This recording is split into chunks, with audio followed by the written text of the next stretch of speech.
നേർവേദി പ്രഭാഷണ പരമ്പരയിലേക്ക് ഏവർക്കും സ്വാഗതം.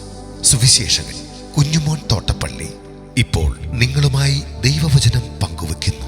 ശ്രദ്ധിച്ചാലും.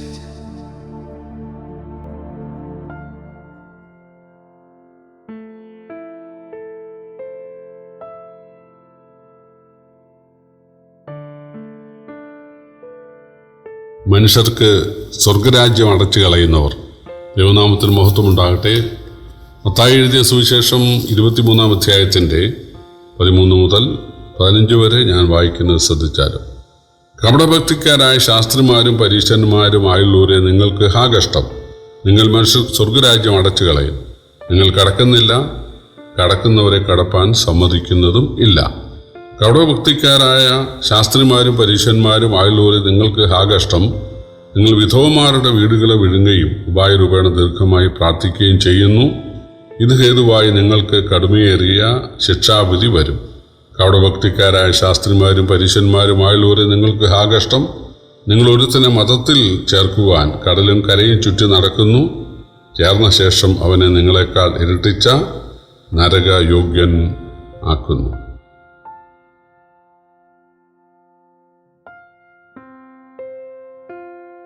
കർത്താവായ യേശുക്രിസ്തു യഹൂദ മത നേതാക്കളെയാണ് ശാസിക്കുന്നത്.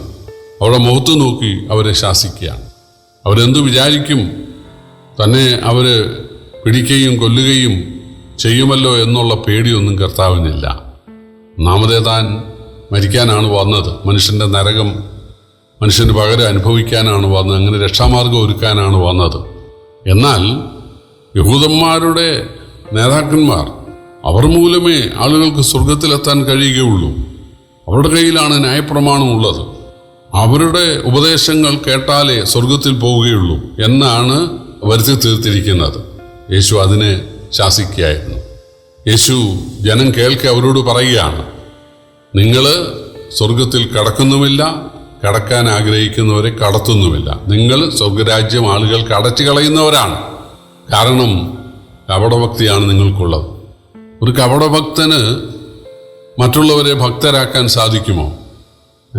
ദൈവപ്രസാദമില്ലാത്ത ഒരു മനുഷ്യന് മറ്റുള്ള ആളുകൾക്ക് ദൈവപ്രസാദം നേടിക്കൊടുക്കാൻ സാധിക്കുമോ? ദൈവാനുഗ്രഹം ഇല്ലാത്ത ഒരാൾക്ക് മറ്റുള്ളവർക്ക് ദൈവാനുഗ്രഹം നേടിക്കൊടുക്കാൻ സാധിക്കുമോ? ഇല്ല. ഇവര് പ്രാർത്ഥിച്ചിരുന്ന ഉപായരൂപേണയാണ്. നല്ല അലങ്കാരവും വൃത്തവും ഒക്കെയുള്ള പ്രാർത്ഥനയായിരുന്നു. നല്ല പ്രാസഭംഗിയുള്ള പ്രാർത്ഥനയായിരുന്നു. ഇത് കേട്ടാൽ 7 ഓമനയാണ്. ആളുകൾ പറയും, അയ്യോ എന്തൊരു നല്ല പ്രാർത്ഥന, എത്ര നല്ല ശബ്ദം, എത്ര നല്ല വാക്കുകൾ, കടഞ്ഞെടുത്ത വാക്കുകൾ, നല്ല പദസമ്പത്ത്, നല്ല നല്ല വാക്കുകൾ. പ്രിയപ്പെട്ടവരെ, ദൈവം നമ്മുടെ വാചാലതയല്ല, പ്രാർത്ഥനയിലുള്ള നമ്മുടെ ആ വാചാലതയല്ല, പ്രാസമല്ല നോക്കുന്നത്, നമ്മുടെ ഹൃദയത്തെയാണ്, നമ്മുടെ ആത്മാർത്ഥതയാണ്. പക്ഷേ യഹൂദന്മാരുടെ നേതാക്കൾക്ക് അതില്ലായിരുന്നു. അവര് വളരെ അടുക്കും ചിട്ടയുമുള്ള, പുറമേ വളരെ ഭംഗിയുള്ള ആചാരങ്ങൾ അല്ലെങ്കിൽ പ്രാർത്ഥന അതാണ് അനുഷ്ഠിച്ചിരുന്നത്. പക്ഷേ അവരുടെ കണ്ണ് വിധവമാരുടെ വീടുകളിലായിരുന്നു. അവർ ദുർനടപ്പുകാരായിരുന്നു, വ്യഭിചാരികളായിരുന്നു. പക്ഷേ പുറമേ നല്ല വസ്ത്രമൊക്കെ ധരിച്ച് എപ്പോഴും പാട്ടും പ്രാർത്ഥനയും ഒക്കെ ആയിട്ട് അവർ ജീവിക്കുന്നവർ ആയിരുന്നു. ഇവിടെ യേശു പറയുകയാണ്, നിങ്ങൾ കടലും കരയും താണ്ടി ആളുകളെ യഹൂദരാക്കാനായിട്ട് ശ്രമിക്കുന്നു.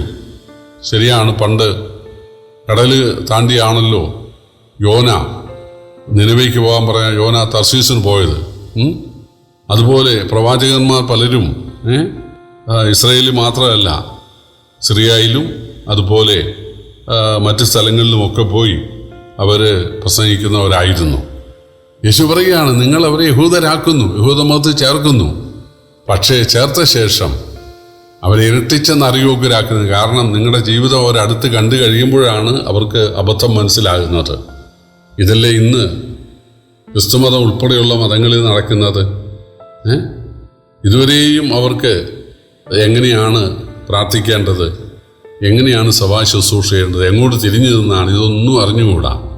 ഇതൊക്കെ കാണുന്ന പുതിയനം ഈ പ്രസ്ഥാനത്തെ വെറുക്കുകയല്ലേ ചെയ്യുന്നത്.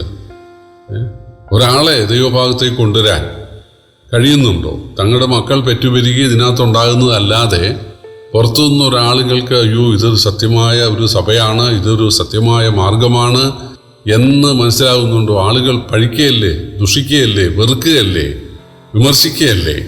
പ്രിയപ്പെട്ടവരെ, ആളുകൾ യേശുവിനെ പണ്ടേ മറന്നു, യേശുവിനെ പണ്ടേ പരിത്യജിച്ചു. അവർക്ക് വലിയത് അവരുടെ ഭൂമിയിലെ പരമോന്നത നേതാവാണ്. അവർക്ക് വലിയത് ലൊക്കാലിറ്റിയിലെ അവരുടെ നേതാവിനെയാണ്. അല്ല പ്രിയപ്പെട്ടവരെ, യേശുവിനെ, അദൃശ്യനായി ജീവിക്കുന്ന യേശുവിനെ വേണം സ്നേഹിക്കാൻ.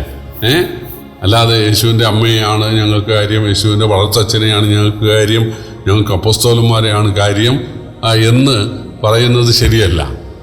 കൊരിന്ത്യ സഭയിലെ ചിലർ പത്രോസിൻ്റെ, ചിലർ പൗലൂസിൻ്റെ, ചിലർ അപ്പല്ലോസിൻ്റെയൊക്കെ പക്ഷം അത് ശരിയല്ല. നമുക്ക് വേണ്ടി ഭൂമിയിൽ വന്ന് നമ്മുടെ നരകമേറ്റ് മരിച്ച് രക്ഷാമാർഗം ഒരുക്കി അദൃശ്യനായി ജീവിക്കുന്ന ദൈവമായ, രക്ഷിക്കുന്ന ദൈവമായ, ദൈവത്തിൻ്റെ മനുഷ്യാവതാരമായ യേശുവിനെ മാത്രം സ്നേഹിക്കാനിടയായി തീരണം. അത് ആ സത്യം പരീശന്മാർക്കും ശാസ്ത്രിമാർക്കും മനസ്സിലായില്ല. അവരുടെ ആ കപടഭക്തി, അത് നിമിത്തമുള്ള ദോഷങ്ങൾ, ആളുകൾ ദൈവഭാവത്തു നിന്ന് അകലുന്ന കാര്യം യേശുവിടെ വിമർശിച്ചുകൊണ്ട് സംസാരിക്കുകയാണ്. പ്രിയപ്പെട്ടവർ, ഈ കാലത്തുള്ള ആളുകൾ, സഭാ നേതാക്കൾ തീർച്ചയായിട്ടും ഇതിലെ ആത്മീയ സത്യം മനസ്സിലാക്കി താഴ്മയോടും വിനയത്തോടും ഭക്തിയോടും പരമാർത്ഥതയോടും കൂടെ നിഷ്കളങ്കരായിട്ട് ജീവിക്കുവാൻ ആവശ്യമുണ്ട്. നമ്മുടെ ജീവിതം കണ്ട് ആളുകൾ ദൈവഭാഗത്തേക്ക് വരട്ടെ. കർത്താവിൻ്റെ വലിയ നാമം എന്നും എന്നേക്കും വാഴ്ത്തപ്പെടുമാറാകട്ടെ.